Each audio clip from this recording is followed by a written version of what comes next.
नमस्कार, आप देख रहे हैं जैन टीवी और मैं हूं आपके साथ खुशबू परमार। आइए नजर डालते हैं शहर की प्रमुख खबरों की ओर। पवासा क्षेत्र में आतंक मचाने और लोगों को डराने धमकाने के उद्देश्य से बदमाशों ने मचाया उत्पात। पत्थरबाजी कर घर के दरवाजे व बाहर खड़ी गाड़ियों में भी की तोड़फोड़। पवासा निवासी गिरीश श्रीवास्तव प्लास्टिक फैक्ट्री में कार्यरत है। पुलिस अधीक्षक कार्यालय पर आवेदन देते हुए उन्होंने बताया कि 1 जनवरी की सायं लगभग 7:30 बजे अचानक घर पर पथराव फेंकने की आवाज आने लगी।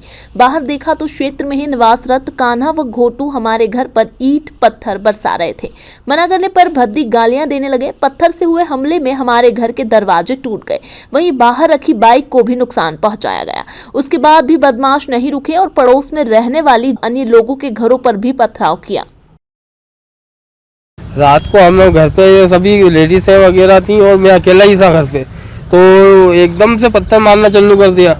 हमने जब बाहर निकल के देखा तो वो 8-10 जन, मतलब ऐसा लगातार पत्थर ही पत्थर, कम से कम 100-150 पत्थर मारे। मेरे घर के 3 दरवाजे, खिड़कियाँ, कांच वगैरह सब तोड़ दी। मेरी गाड़ी का भी हाल ये कर दिया, पूरी गाड़ी का चकनाचूर कर दिया उनने। उनको हम है ना ऐसे ही पर्सनली नहीं जानते, मतलब नाम से जानते हैं कि कान्हा नाम का लड़का था और एक गोटू करके। क्या आप के घर पे किया कि और भी कोई? हमारे वहाँ करके गए। उसके बाद में आगे वाली पट्टी में किराने की दुकान है, वहाँ पे भी उनने जो है मारकूट करी और बन्नी वगैरह फोड़ा। सिर्फ आतंक फैलाना, सिर्फ डराना धमकाना लोगों को। कितना नुकसान हुआ आपका? मेरा करीबन नहीं 50 से 60 हज़ार 70 हज़ार तक का नुकसान हुआ।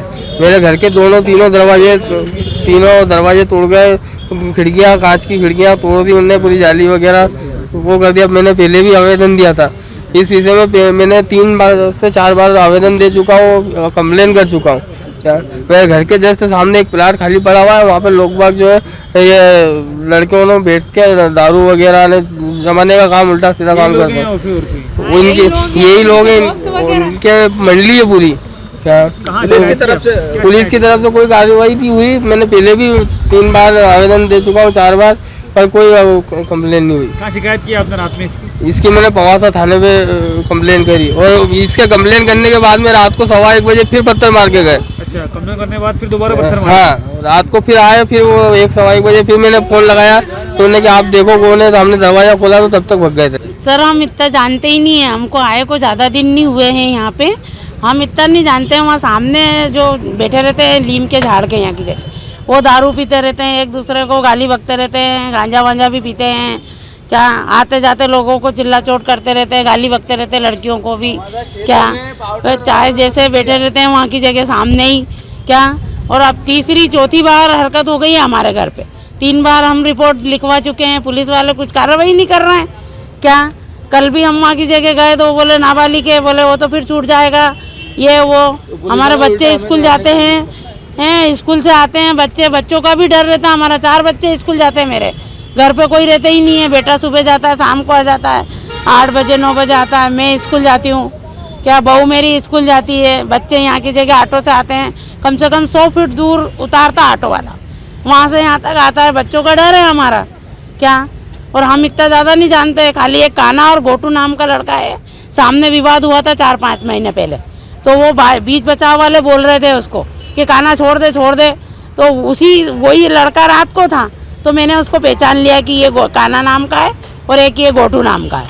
वो बड़ा पत्थर फेंके उनने हमारे दरवाजे पे, खिड़की का कांच फोड़ दिए, दरवाजा तोड़ दिए, टेबल का कांच फोड़ दिया, गाड़ी तोड़ दी, छोरे को बाटा मारा। आप लोगों के साथ ऐसा क्यों कर रहे हैं? पता नहीं क्यों कर रहे हैं, हम तो जानते ही नहीं है उनको। हमारी कोई लड़ाई झगड़ा कुछ भी नहीं है हमारा उनसे। ग्राम करौंदिया के रहवासियों ने विशेष वर्ग के लोगों द्वारा ग्राम में दहशत फैलाने का आरोप लगाते हुए करनी सेना के नेतृत्व में पुलिस अधीक्षक कार्यालय में सौंपा ज्ञापन। करनी सेना सदस्य जराज सिंह ने जानकारी देते हुए बताया कि करौंदिया ग्राम निवासी सोहेल खान, अमन खान, शांतिलाल आदि आपराधिक प्रवृत्ति के होकर आए दिन ग्राम में दहशत फैलाते हैं।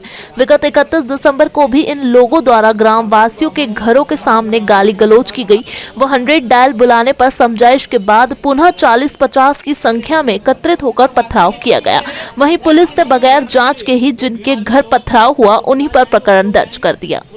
विगत दिनों 31 तारीख की रात को नागजरी थाना क्षेत्र के ग्राम करौंदिया में असामाजिक तत्वों द्वारा व समुदाय विशेष के लोगों द्वारा वहाँ पर ब्राह्मण समाज, राजपूत समाज, नायक समाज एवं कीर समाज के लोगों के घर पर पथराव किया गया, जिसमें नागजरी थाना क्षेत्र द्वारा जिन लोगों के घर पे पथराव हुआ उन्हीं के ऊपर एट्रोसिटी एक्ट में मुकदमा दर्ज किया।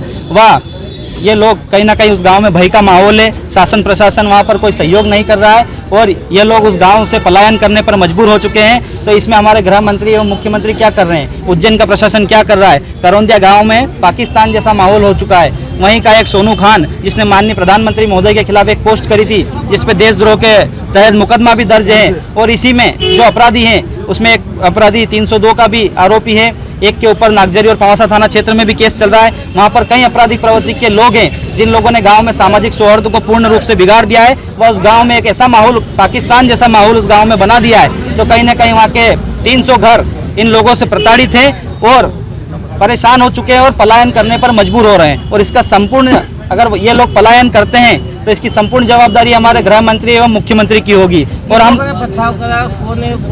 वहाँ पर ST वर्ग एवं भीम आर्मी एवं कुछ लोग मुस्लिम समुदाय के भी हैं जिन लोगों ने मिलकर ये पथराव किया है। 40 से 50 लोग इसमें हैं जिन्होंने बलवा जैसी घटना को अंजाम दिया है। जायसवाल जी की दुकान पर ये लोग खड़े थे, गाली गलौज कर रहे थे और चाकू निकाल रहे थे। तो उनकी समझाइश के बाद और डायल 100 की समझाइश के बाद वो लोगों को वहाँ से चले जाते हैं और रात को 11 बजे 40 से 50 लोग इकट्ठे होकर वापस दुल्हे सिंह जी के घर पर पथराव करते हैं। दुल्हे सिंह जी अपना घर का दरवाजा बंद करके अपनी व अपने परिवार की जान बचाते हैं। नववर्ष के प्रथम दिवस लगभग 6 लाख यात्री पहुंचे धर्मनगरी उज्जैनी में। महाकाल सहित नगर के अन्य मंदिरों में भी रही दर्शनार्थियों की भीड़। महाकालेश्वर ज्योतिर्लिंग के सामान्य दर्शन करने के लिए नववर्ष के पहले दिन यानी रविवार को तड़के 4 बजे से श्रद्धालु कतार में लग गए थे। रात्रि 9:30 बजे परिसर खाली करवाया गया। दिन भर में 6 लाख श्रद्धालुओं ने दर्शन का लाभ लिया। खास ये रहा कि शीघ्र दर्शन यानी 250 रुपए की टिकट के लिए मंदिर में सुबह 8:45 से 3 घंटे काउंटर खोले गए थे। इस दौरान मंदिर को 16 लाख रुपए की आय हुई। इसी तरह मंदिर के 6 प्रसादी काउंटर से 70 क्विंटल लड्डू प्रसादी भक्त ले गए। नववर्ष के पहले दिन दर्शन का क्रम सुबह 6 बजे से शुरू हो गया था। त्रिवेणी संग्रहालय से महाकाल लोक के नंदी द्वार से कतार में लगे श्रद्धालुओं की संख्या दोपहर में अचानक बढ़ गई व मंदिर के आसपास के क्षेत्रों में लोगों का हुजूम देखने को मिला। ऐसे में अधिकारियों व कर्मचारियों को व्यवस्था संभालने में मशक्कत करना पड़ी। दर्शन के लिए 1.25 घंटे का समय लगा। भरतपुर से आई दर्शनार्थी सृष्टि तिवारी व दिल्ली से आए प्रकाश भारती ने बताया, मैं भरतपुर से आई हूँ महाकाल के दर्शन करने के लिए। बहुत अच्छे दर्शन होकर और बहुत मजा आया। क्यों आया जाएगा? ताकि मेरा साल अच्छा जाए। न्यू ईयर के फर्स्ट डे हमने सोचा कि हम न्यू ईयर यहाँ सेलिब्रेट करते हैं आज, इसलिए। मैं प्रकाश भारती दिल्ली से आया हूँ। क्यों आए थे? मैं बाबा महाकाल जो है वो सबका कल्याण में शिव है, वो जगत के पालनहार है।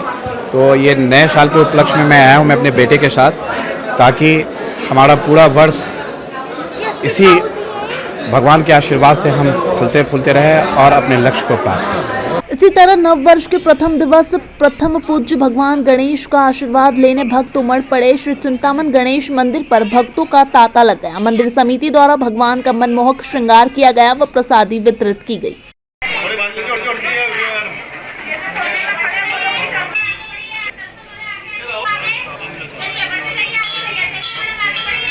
इधर श्री छत्रेश्वरी चामुंडा माता मंदिर पर 1 जनवरी को मंदिर भक्त समिति का 31वां स्थापना दिवस मनाया गया। समिति के संयोजक एवं पुजारी पंडित शरद चौबे ने बताया कि माता जी के मंदिर पर भव्य श्रृंगार एवं 56 भोग लगाकर मां छत्रेश्वरी चामुंडा माता मंदिर भक्त समिति का स्थापना दिवस मनाया गया। संपूर्ण मंदिर में शिखर से लगाकर आसपास विशेष सजावट की गई। 56 भोग के साथ प्रातः महा आरती से ही दर्शनार्थियों को 51 क्विंटल हलवे की प्रसादी का वितरण किया गया।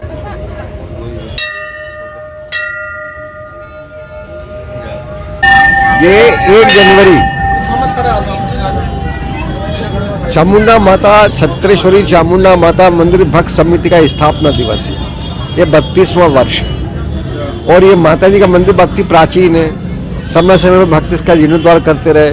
समिति के सदस्य यहाँ पे जितने भी कार्यक्रम होते हैं समिति के सदस्य लोग करते हैं। हम 600 लोग हैं और स्थापना दिवस मनाते हैं। सौभाग्य से ही अंतर्राष्ट्रीय कैलेंडर ईयर भी है, तो हम प्रतिवर्ष ये 56 भोग लगाते हैं। शुद्ध घी का हलवा दिन भर बटता है और मंदिर की सजावट होती है। श्री महाकाल लोक के लोकार्पण के बाद शहर के अन्य मंदिरों में भी भक्तों की भीड़ उमड़ रही है। श्री मंगलनाथ मंदिर में भी देश भर के श्रद्धालु पहुंच रहे हैं। यहां मंगल दोष व अन्य दोष निवारण की पूजा कराने के लिए देश विदेश के भक्तों के अलावा सेलिब्रिटी राजनेता भी पहुंचते हैं। मंदिर में होने वाली विभिन्न पूजा के लिए शासकीय रसीद के माध्यम से मंदिर समिति को 1 महीने में ही अब तक की सबसे ज्यादा 18 लाख से अधिक की आय हुई है। नए वर्ष यानी 1 जनवरी के लिए मंदिर में श्रद्धालुओं को सुविधा पूर्वक दर्शन कराने के लिए इंतजाम किए गए थे। मंदिर का विस्तारीकरण होने के बाद अधिक श्रद्धालु भी सहजता से दर्शन लाभ लेते दिखाई दिए। मंगलनाथ मंदिर में भी महाकाल के लड्डू प्रसाद का काउंटर स्थापित किया गया है। नगर पालिका निगम द्वारा डोल 11 पर निकाले जाने वाले फुल डोल चल समारोह के आयोजकों व अखाड़ों को सम्मानित कर राशि भेंट की गई। प्रतिवर्ष डोल 11 पर परंपरानुसार बेरवा समाज द्वारा फुल डोल निकाली जाती है एवं नगर निगम द्वारा फुल डोल चल समारोह में सम्मिलित झांकियों और अखाड़ों को सम्मान निधि भेंट की जाती है। इसी तारतम्य में कार्यक्रम आयोजित कर समस्त फुल डोल आयोजकों का सम्मान किया गया व राशि भेंट की गई। महापौर मुकेश चटवाल ने जानकारी देते हुए बताया कि 43 संस्थाओं में गत वर्ष जिन्हें 10,000 रुपए दिए जाते थे उन्हें राशि बढ़ाकर 15,000 रुपए दिए गए। वहीं जिन्हें 30,000 रुपए दिए जाते थे उन्हें 51,000 रुपए दिए गए। व पूर्व में उच्च शिक्षा मंत्री डॉक्टर मोहन यादव द्वारा भी सभी अखाड़ों को 10-10 हजार रुपए देने की घोषणा की गई। कार्यक्रम में सांसद अनिल फिरोजिया व निगम सभापति कलावती यादव ने भी अपनी उपस्थिति दर्ज कराई। उज्जैन नगर पालिका निगम द्वारा प्रतिवर्ष हमारे उज्जैन में निकलने वाले समस्त देव या फूल डोल चल समारोह 2011 हो इन सारे लोगों को प्रोत्साहन देने के लिए अनुदान राशि वितरण की जाती है। इसी के अंतर्गत आज हमने हमारे जो बेरवा समाज के द्वारा जो फूल डोल चल समारोह निकलते हैं उन सभी लोगों को राशि देने के लिए हमने कार्यक्रम आयोजित किया। इस बार हमने सारे निकलने वाली झांकियों की राशि में हमने बढ़ाई। जो पूर्व में 10,000 मिलती थी उनको 15,000 रुपये की है और जिसको 30,000 रुपये मिलते उनको 51,000 रुपये का हमने राशि दी। तो कितने लोगों को राशि वितरित की गई? करीब आज 43 लोगों को हमने दी। मंत्री जी की तरफ से भी कुछ घोषणा हुई है? हमारे क्षेत्र के विधायक और मंत्री आदरणीय मोहन जी आगे को 10,000 रुपये उनकी तरफ से देने की घोषणा की है। तो नगर निगम के 15 और 10 उनके इस प्रकार से मिलाकर के 25,000 रुपये हो जाएंगे। डॉक्टर अंबेडकर विद्यार्थी संगठन द्वारा विक्रम विश्वविद्यालय में कुलपति द्वारा अवैध नियुक्ति का आरोप लगाते हुए कुलाधिपति के नाम कुल सचिव को सौंपा गया ज्ञापन।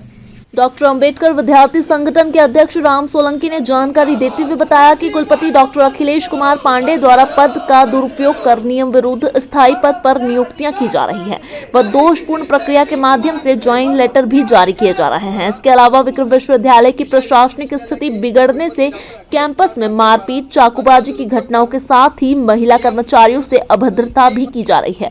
इस आशय का एक ज्ञापन कुलपति के नाम कुल सचिव डॉक्टर प्रशांत पौराणिक को सौंपा गया। सर, हम लोगों ने आज जो ज्ञापन दिया है ये कुल सचिव महोदय को दिया है और इस मामला ये है कि जो हमारे यहाँ के जो वर्तमान जो कुलपति जी हैं उनके द्वारा फर्जी नियुक्तियाँ दी जा रही है और खुद के लेटर हेड पर यहाँ पर परमानेंट नियुक्तियाँ दी जा रही है। जो एक पंडितनाथ तिवारी करके हैं जिनका कोर्ट ने भी मुद्दा ठुकरा दिया था, तो इन्होंने छुट्टी वाले दिन राखी के दिन वो उस पर लेटर हेड पे खुद के लेटर हेड पे यहाँ पर परमानेंट नियुक्ति दी है। उसके विरोध में हम लोग यहाँ पर ज्ञापन देने आए हैं।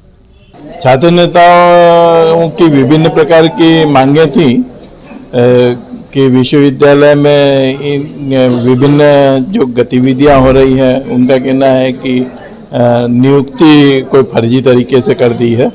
तो ऐसा कोई प्रकरण हमारे संज्ञान में नहीं है, तो भी उनने जो आवेदन दिया है उस आवेदन पर को देखकर और विचार करेंगे कि क्या है। सर, कई मामले विक्रम विश्वविद्यालय द्वारा लगाए गए, इनके आरोप लगाए गए, क्या हो सकते हैं, क्या मामले सत्य हो सकते हैं? विश्वविद्यालय में अभी 2 छात्रों के बीच में लड़ाई हुई थी, उस लड़ाई में मारपीट भी हुई उनके बीच और वो चूंकि छात्रों का विषय था, छात्रों द्वारा उसकी एफआईआर और एचओडी द्वारा उसकी एफआईआर पुलिस में दर्ज कराई गई है। इसके अलावा तो और कोई घटना मेरे संज्ञान में नहीं है, तो भी इन छात्रों ने जो ध्यान दिलाया उस पर हम कार्रवाई करेंगे। तो ये थे उज्जैन शहर के प्रमुख समाचार। ताजा खबरों के साथ बने रहने के लिए देखते रहिए उज्जैन टीवी। हमारे YouTube चैनल को लाइक सब्सक्राइब करना ना भूलें। नमस्कार।